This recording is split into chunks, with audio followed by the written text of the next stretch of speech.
42% of Filipinos are not favorable to the impeachment case filed against you, and 38% only agrees. Does this mean that dapat ibasura na nila yung impeachment complaints with respect doon sa mga senators?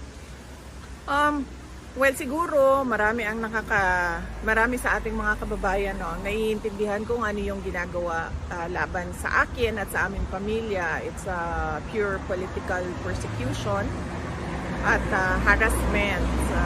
Dapat bang ibasura? Tingnan ng mga senator judges yung mga arguments namin dahil marami kaming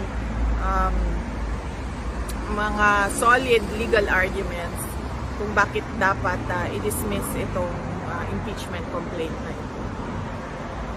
Aabutan niyo ba ho yung first day ng impeachment pag-uwi ninyo, or wala pa kayo on the first day of the right before the SODA? Will you be home? Hindi, wala pa rin. Wala pa ako right before SONA, so hindi pa ako makakauwi. In any event, nandun naman na yung lawyers and they're continually preparing our witnesses for the impeachment and continually gathering the pieces of evidence needed.